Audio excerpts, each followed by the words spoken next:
Welcome in everyone to Flyover Footy. My name is Matt Baker. Thank you so much for joining us on another Between Matches episode of Flyover Footy, where we have some notes from training, and we're going to have a special interview with Cedric Teuchert, as well as hearing from Olof Mellberg after training on Tuesday. First, let's start off this episode by giving some quick hits on injuries and notes from the players. It was a beautiful day in training on Tuesday. We had a lot of players returning to action that we hadn't seen in quite a while. We had some players still out, still recovering from injuries. So let's run through some of those player updates before we get to comments from Olof Mellberg and an interview with Cedric Teuchert. First, Roman Berkey was on the field with the goalkeepers. He hasn't fully been cleared yet. He wasn't training with the rest of the team in kind of contact drills where they were taking shots. He was more with the keepers, but he's still a little bit away from returning to action. Thomas Totland was with the team as well for some small-sided drills. He was actually training with the team before moving to some solo training on a side field. Also, we saw Jonas Horn doing some sprints, running with a ball around the field. So that's a good sign as well. He wasn't training with the team, but Jonas Horn was out and about running around. Jay Reed has also progressed to running around some of the training fields. He had a ball at his feet. He was running individually, has not returned to the team yet, so he hasn't gotten to that level. We also saw Rasmus Alm appear towards the end of training on Tuesday, just getting a little solo work in, but Rasmus Alm sighting for the first time in quite a while. We did not see Joachim Nilsson. We did not see Edu Leuven, and we did not see Chris Durkin. Durkin is still dealing with that MCL injury. No timeline yet was put on how long he is expected to be out for, but we are expected to be without Chris Durkin for quite a while. Edu Leuven still on family leave, no ETA on his return, and no, we don't have really any information on what the specifics of that family leave are. We are just praying for his family, praying for him, and hoping that he is able to return to the team quickly. Joachim Nilsson is a little bit of an enigma right now, a little bit of a mystery. We talked to Olof after training on Tuesday, and he provided an update that they don't really know what's wrong with Joachim Nilsson yet. He's still in a little bit of pain, but it doesn't sound like there were any structural damage or issues like that. He didn't mention anything, saying that they really don't know what's wrong other than he has pain. And they're actually still hopeful that he can return to training sometime this week and be available for next weekend. So we'll have to wait and see what the update with Joachim Nilsson is. But Olof didn't specifically say anything related to tests one way or another. But the fact that they're still unsure what the actual issue is other than he has pain lends itself to possibly speculate that there's no structural damage. Tests haven't indicated anything as an issue on that front. So overall, all these players progressing with just the absence of Nilsson, Leuven, and Durkin, while Alm, Reed, Horn, all starting to do those solo drills, Totland returning to team action, and Berkey was with the keepers, though not in a contact manner. Other than that, we had a lot of information from Olof that we're going to get to here in just a couple of minutes. I had a chance to talk to Olof Mellberg as part of the media scrum post-training on Tuesday, talking about some different things ranging from tactics in the SKC match, the decision to sub in Thomas Ostrak and move around some players on the field. There's a lot of positivity around Conrad Wallum and what he was able to do, sparking the attack on both sides of the field. Clearly, Olof rates Conrad Wallum really high and sees him as one of those difference makers no matter where he is on the field. A lot of props, a lot of excitement from Olof Mellberg for Conrad Wallum. And then after we hear from Olof Mellberg here in just a moment, you'll hear from Cedric Teuchert, a little bit of a longer form interview, ranging from topics on the performance against SKC, the overall attack, differences between the end of last season and this. It's a pretty good interview, if I do say so myself. So stay tuned towards the end of this episode for Cedric Teuchert. And then be sure to stay tuned for Flyover Footy. We've got a special preview of the Columbus Crew later this week. I've got a special guest who is scheduled to join me. If all works out, I think you're going to be really excited to hear from this person. And I will be teasing that on social media a little bit more. So stay tuned on that front for that preview of the Columbus Crew later this week. For now, enjoy listening to some comments from Olof Mellberg post-training on Tuesday, and then enjoy the interview with Cedric Teuchert. My name is Matt Baker. Thank you so much for joining us on this Between Matches episode of Flyover Footy. Have a great rest of the week, and we'll be back for our Columbus Crew preview later this week with a special guest. Coach, how much did the injury to Joachim Nilsson play into tactics changes, formation changes, bringing in Thomas Ostrak, really moved a lot of players around. What were your thoughts when you made that change as opposed to keeping things a little more consistent? Yeah, we had been working on that in training, so we knew we were able to make that change, so that we were very comfortable doing that, and it worked really well. Conrad did really well in that position. He had that chance and those runs.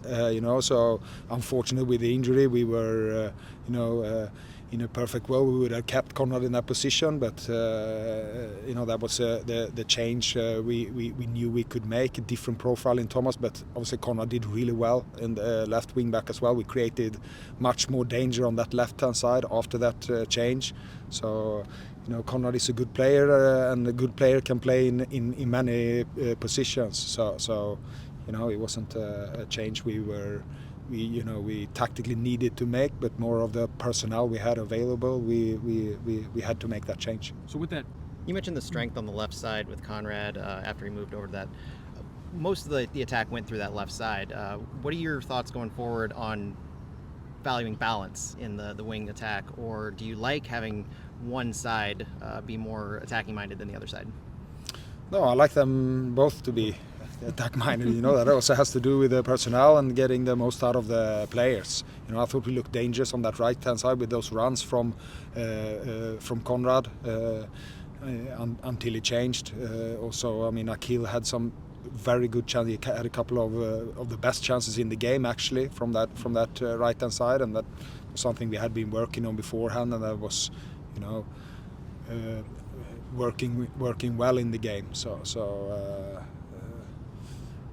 But in different ways. We get a little bit more possession. I think you've seen that for quite some time. Even when Edu has been playing, and Cello is also drifting towards that side, and we have had good left foot centre backs in Giannis and Joachim. So it has a lot to do with personnel.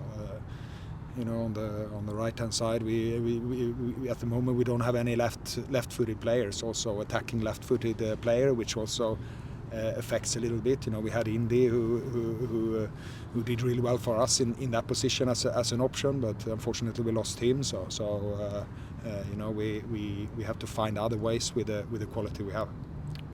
Coach, you mentioned being happy with some of the chance creation that you've seen over the past few games, even if the goals haven't come.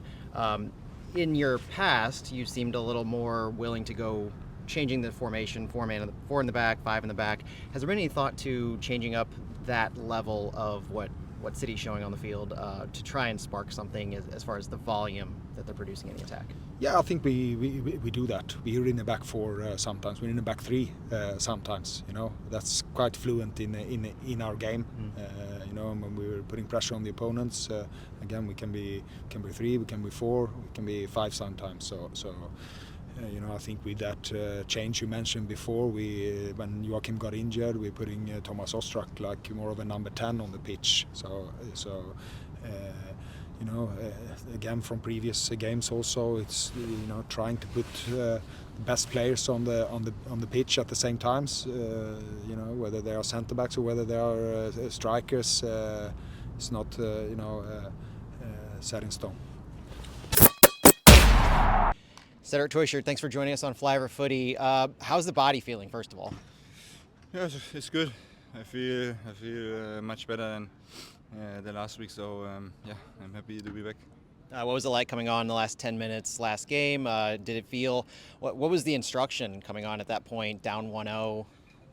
Yeah, of course to score a goal, and but I think it was not an easy game for us.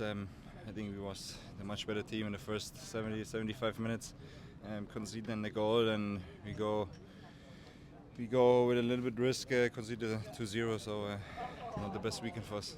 Overall, how did you feel the team performed, both with yourself on the field and what you were seeing before you came on? I think we have to decide the game in the first half. We had 2 or 3 good chances also in the second half with Chedo and Akil. It's not easy to accept this because I think we was a better team. What can you say about the end of the game? It looked like you got into it a little bit with SKC. Can you talk a bit about what you saw and what went on?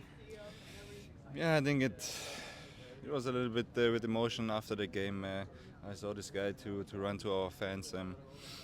I think emotions are part of the game, but not this much. So that's why I ran to the sky and was a little bit angry. What does it mean to you to see the traveling fans like that? I know St. Louis travels well, but the traveling fan support in Kansas especially. Yeah, it's amazing. I think 4.5 hours drive to Kansas, 2,000 people help us. I think we want to give the fans much more than the 2-0 lose, and I hope we win with the fans on Sunday against a good team. So I think, yeah, we're ready. We know the quality is here on this team. You showed it at the end of last season. Off the field aside, when you're on the field, what's changed or what's different between the end of last season and this season as far as almost the ability to score goals, or at least how that's happening it happened more regularly at the end of last season? What's different about this season? I think we have a new coach. Every coach has a different type of play. I think we stay a little bit more in the defense, but that's not the point to lose the last 3 games. We played in LA very good, against Seattle at home very good. So yeah, we train hard in the week to be more, how can I say, efficient in the offense. So we give our best. Do you feel like the attacking part of the team has discovered their identity, or are you still kind of searching for the overall what you want the attack to look like? Yeah, of course we look for our options in the offense, but I think the most important thing is to stay compact and go for the 1-0. But we talk a lot in the locker room in the meetings, and I hope we can show on Sunday what a type of team we are. There's been a few times when things haven't gone your way where Olof has said that the players didn't implement what we talked about beforehand. Are there things that are happening on the field that kind of take you out of the game plan? No, I think it brings us not out of the game plan. We talk a lot in the meetings about our match plan. I think every game is different. Also the type of playing is maybe this year a little bit different, but we also have against Kansas good offense chances. So when we have the chances, we have to score, and then I think we win games like this. What are your thoughts about the Columbus Crew upcoming? I'm not sure if you've had a chance to look at so much tape, but how do you view this opportunity for your club to get back on track? Yeah, I think Columbus is one of the best teams with possession against the ball in high intense runnings. So we know what Columbus is, and I think we watch a lot of videos in the meetings and be prepared for the game.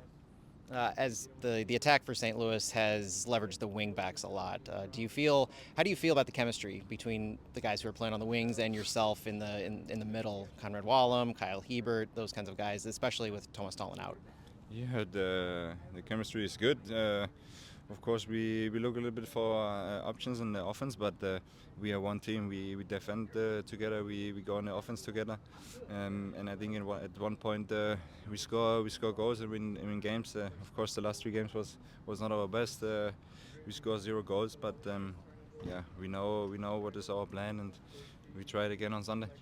All right, Cedric Teuchert, thank you for joining us. Thank you.